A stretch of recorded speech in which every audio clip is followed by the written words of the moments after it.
Hi everybody and welcome. It's beautiful to look around. So I'm starting out. Processwork has grown out of Jungian psychology. I'm always insecure if how I'm balancing my working hard and my taking a break. Okay.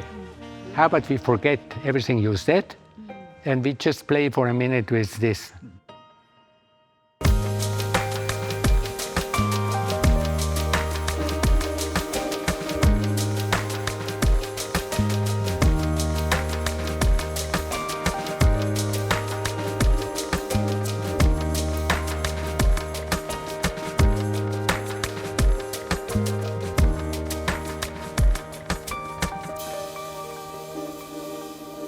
Processwork, if you want, has grown out of Jungian psychology.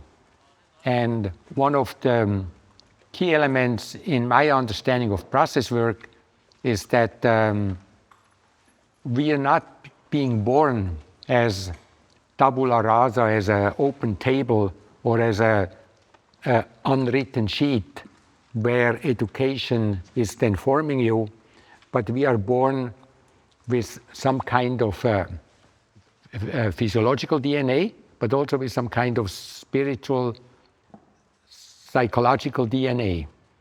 And Jung used to call this a life myth.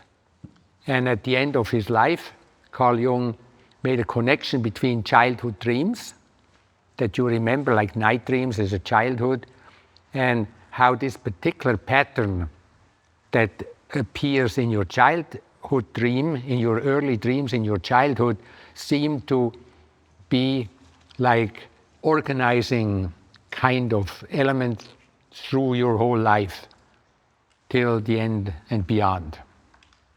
So if you don't remember childhood dreams, we also take like childhood memories or childhood like childhood events that you had. And the idea is that this pattern is sort of like a travel principle through life. And Jung's idea was that as you live your life myth, in the midst of all the challenges that you meet, your professional challenges also, for example, you're getting, the point of that is that you're getting to know yourself. And that the problems that you face and that including the dreams that you have at night are meant to raise your awareness about who you are, and your embracing and acceptance of who you are will make your life more vibrant. So the idea is, the reason it's not morally better to be yourself, but to be yourself takes the least energy. So because it takes the least energy, everything that takes less energy is more fun and lighter. So what we are working on in this particular 4 days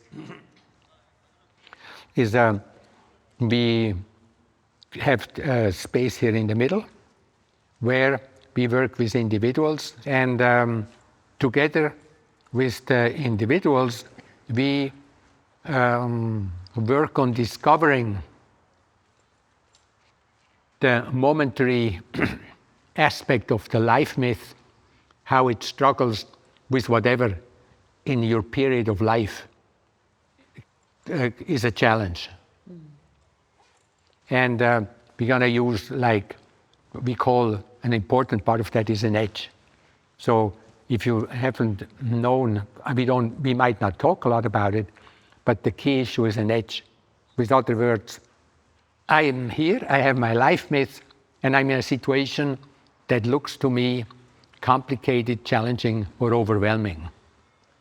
And the idea is that what actually happens is a stimulation of my life myth, meaning my life myth actually has an idea of how to deal with it.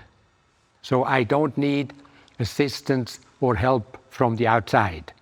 I need to find a connection to the part of me who has the creativity to deal with what's going on.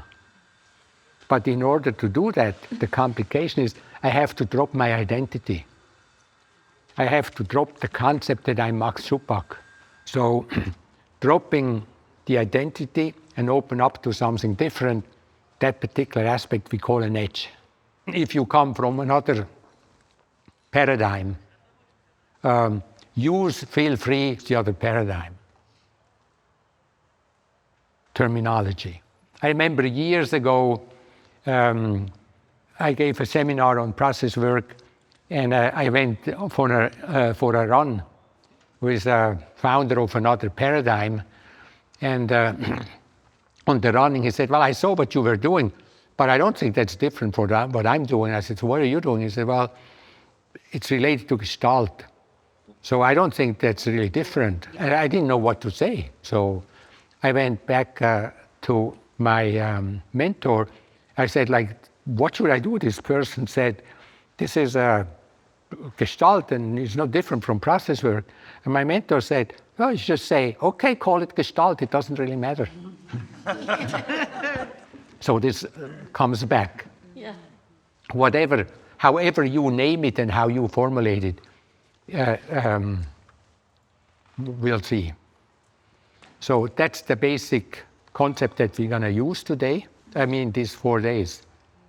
So I can also find it out myself, but the edge in like a sentence is a sort of the things that come up in life that challenge us and we move past them. Is that way sort of correct what I gathered from context now? So like process work has developed much from further and wider and higher and lower from the original Jungian concept. So one of the issues that we focus a lot on is something called rotational symmetry.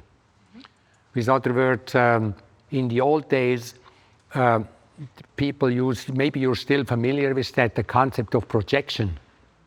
So like you have something inside of you, but you project it onto the other. So we don't use that anymore, these concepts in process work, because we don't think there is a personal psychology.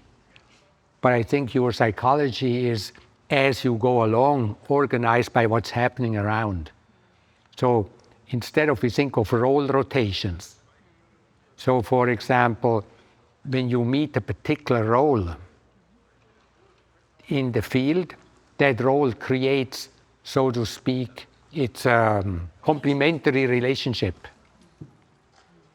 For example, every time I go through customs,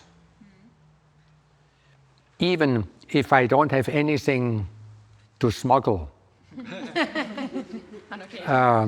which now I no longer have. So I still feel a moment of anxiety.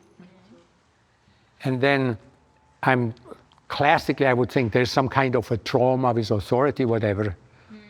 But then I think, no, it's just you look at a particular figure, like who sits there, for example, Dutch customs, and then they look sometimes at you, depending on the day, and then that role, like they're looking for a criminal, and that role constellates the criminal in me, which I definitely have.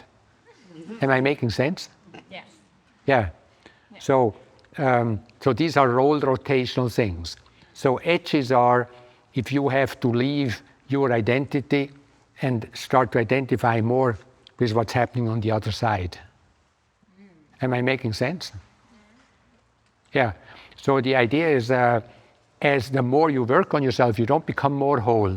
You become more agile. You become more liquid. It's good? Yeah.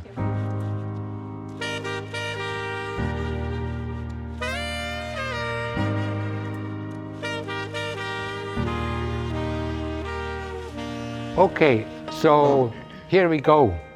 I thought we work for 10 minutes with someone to warm up. Great. I was thinking maybe Ruth. Awesome.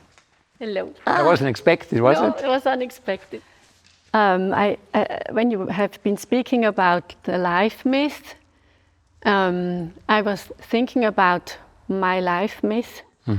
And one thing that I experience or difficulty in my mind is I like to work hard, but I also find myself enjoying breaks where I do not much, or maybe in my values it's not much, I don't know. So I'm always insecure if how I'm balancing my working hard and my taking a break. Okay, so when you said taking a break, and then you did this. Did I? Yeah, Okay. you did.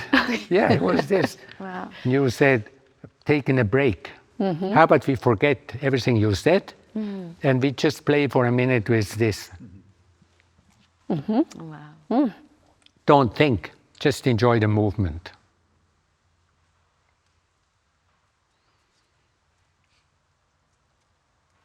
And don't think, don't say anything yet to yourself or to us. And allow your arms and your hands to feel what that feels like. And just enjoy it till, in case a spontaneous thought or picture or sound appears. It was really nice when I felt kind of making space. Was Space. space. Let's make more space Yes. together. You want it? I like that. How much space you need? A lot of space. Up there also. Oh, Oh.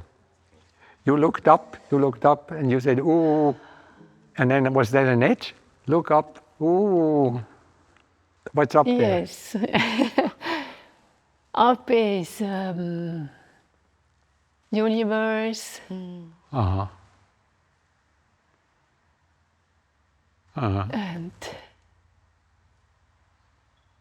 And how to say that? Universe, no terrestrial. Freedom of terrestrial expectations. And Boundaries, duties. Yeah, Yeah. yeah. Okay, let's go there. Okay. Let's go there. Let's go there for a moment. Join the universe who doesn't see terrestrial Verpflichtungen and duties and expectations. And yeah, I like how you close your eyes, because maybe it allows you to look down and see all the way down tiny little bug called Ruth Weiermann, who has problems finding life balance issues. Well,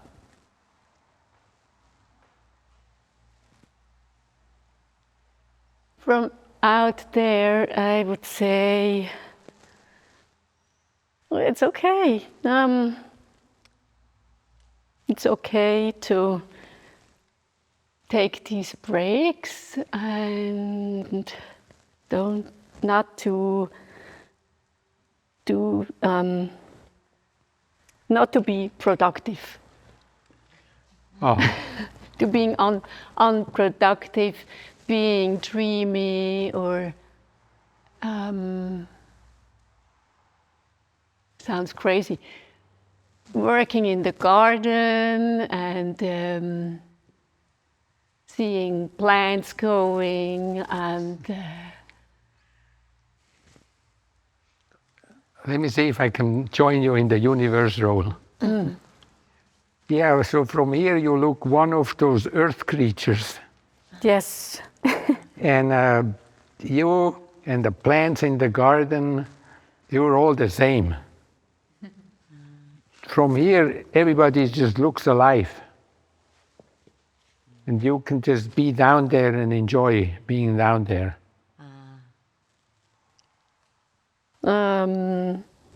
Correct?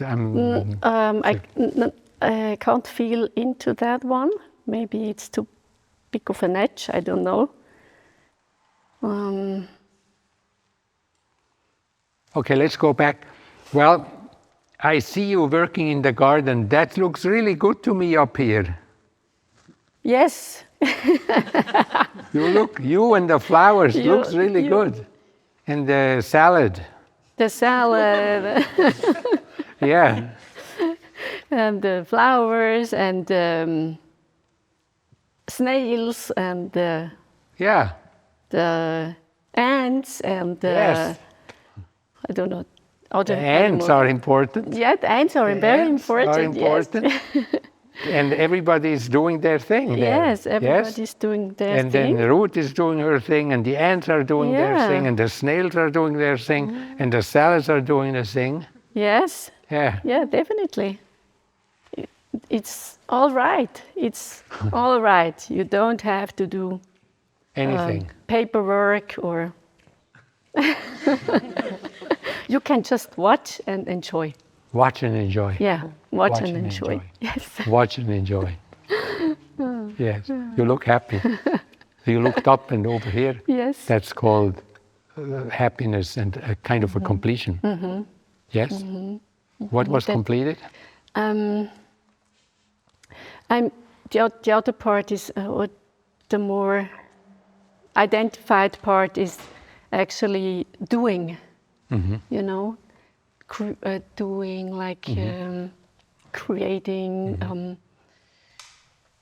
Yeah, productive. Productive. Yes, and watching and enjoying is, in this sense, is not productive. Yeah. And that's Yeah. nice. Yes, yes, yes. So maybe productive is finished. Could be finished. Bye-bye productive. No, I think You can it's the balance balance. it. Okay. It's the balance, Okay. I think. How much productive? 50-50? 50-50. 50-50? 50-50. Okay. Yes. All right. Yes. So the basic aim is 50-50 productive enjoyment. Okay? Yes. So you have to say to Joseph, sorry, I'm in a productive mood. I'm not enjoying nothing. Laughing. It's not that I don't enjoy being productive. Oh, I see. I'm enjoying being productive, but sometimes it takes over and I'm 100% in a action mood. So Like this? yes. But you look happy. Yes. Yeah, that's the intensity. I love intensity in whatever. Somehow being productive, but also being in intensive experience in enjoying and watching or doing nothing. Doing nothing? Yeah. Yeah. Is this understandable? Schuppen. What do you think, Ellen, looking from the outside?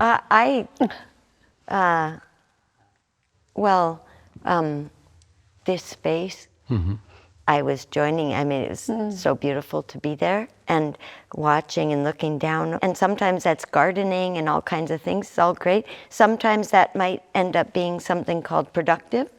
And if it's doing that and enjoying it, that's as great as anything else.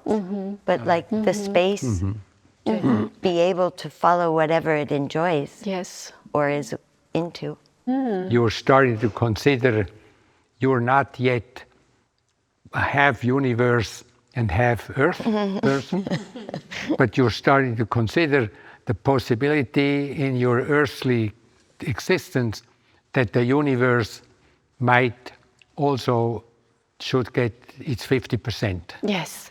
If this was me, I would tell myself, okay, make an experiment. For a week, I'm like, whatever I do, including being here now for a week, I check with myself, like, where is the joy in it, and when does it become productive? You needn't do anything else or change anything else. Just using your awareness. Oh, I'm more opening up to the universe. Beautiful. What do you think? Wow, I like Good? that. Yes. Okay, great. Yeah, that was you. 10 minutes. Wow, thank you. Thank you. Wow, so fast. Thank you so much for You.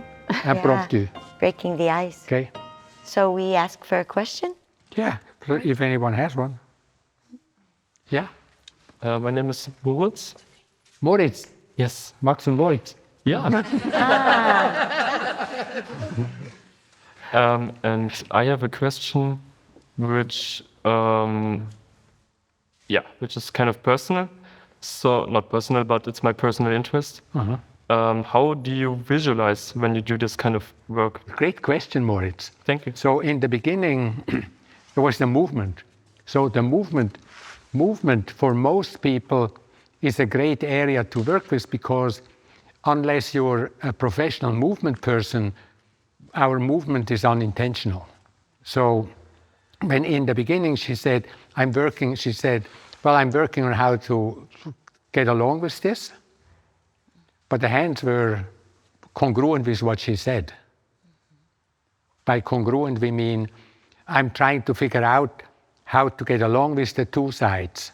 So these hands show what she means by getting along with two hands, but they don't contradict it. So like, for example, a contradicting signal, I would say, Moritz, did you think that was interesting? And you would say, yeah. So that's a contradicting signal, right? But then she said, I just need a break. And so this explains the energy, what she means by break. So I don't know what she means by break. And so working with that now, that's a movement signal. That's like, I think I meant to say, keep doing that and just enjoy it. Don't think it out. You can't interpret your own movements. You have to enjoy them. It's called unfolding. You know what I mean? Because I'm productive here in Ruth's case. So if I have to come up with, as a productive person, what that means, I'm going to come up with something productive. Because I'm not taking a break. The productive one takes this movement and uses it for production. Yeah, people explain to you why they're doing something. Yeah. Like, the reason I did that was because of this or that or this or that. And we're not looking why a person does something. We're looking for the energy in it. So in there, I meant to say, make the movement till an image pops up or a sound pops up or something. So you basically invite to dream and not to, not to logically think. Exactly. Dream, right? Good point. And then this came out and she said space. Yeah? You remember this? Yeah. So that's a movement process still. She needs more space. So the duties are einengend. They're like constricting her. So the main issue is she needs more space, but then from the space, she looks down and then she sees herself down there enjoying herself more. So in principle, she needs more space, and out of more space comes enjoyment. Yeah. So looking down was because you could also, just like some person says, you know what, I'm going to stay up here. This is better. Fuck the one down there. From now on, I'm going to stay up here, and I'm not going to do anything anymore. And then in the morning, like you have a practice, people call and say, where is Ruth? She says, I don't know, I didn't feel like coming to work today. But we'll see what happens tomorrow. That's somebody who would stay up there. Yeah. You follow that? It's a different process. But I think for Ruth, it was important that she's grounded, and can she find a beginning relationship with the universe. Hence, look down, because then the secondary process can start to give an advice of what could be done. And then she came up with, like go in the garden and, am I making sense? Yeah, I'm having a bit of a hard time to follow with the last part. Okay, let me show it to you. Okay. Okay. We're doing a role play, okay? So let's say I was a different person. Okay. And I'm saying, I just need more space. Amazing. Beautiful. Yes, go ahead, enjoy it.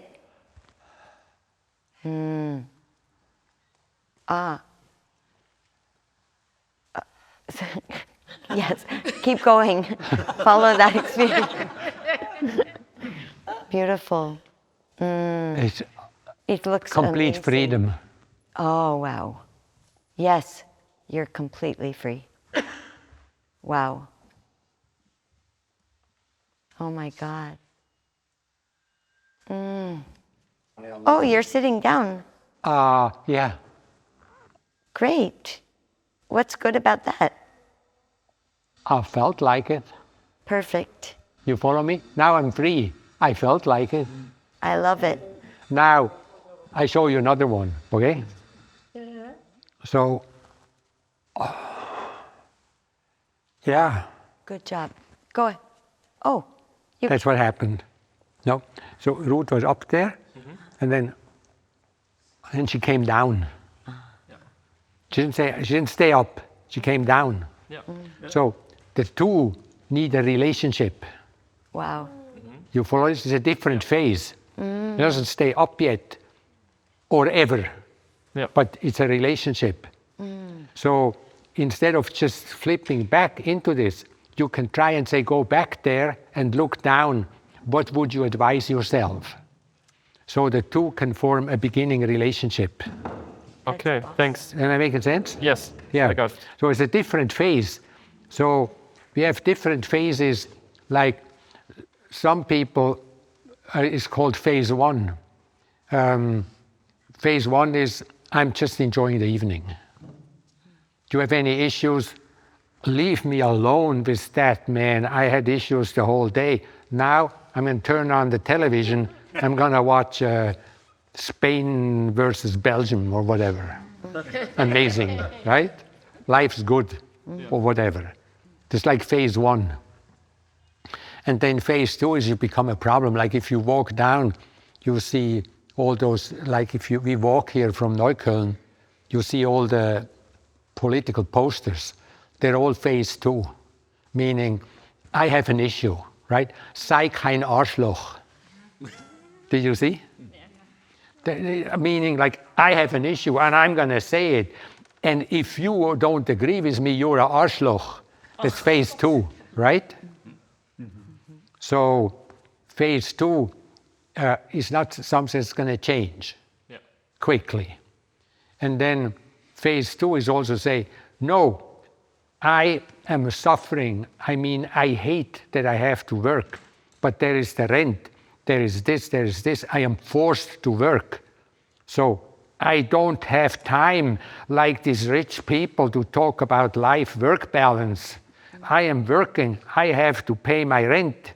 That's phase two. You say, but there's the universe. Fuck the universe. I have real commitments here that I have children. I can't afford any kind of universal view. Phase two. You can't talk them into it. You're not supposed to. And then phase three is when you start to think, okay, this is a habit that I have or a lifestyle, but I'm like starting to consider something else. Or in a relationship conflict, well, yeah, I can see my point, but maybe the other one has a point too.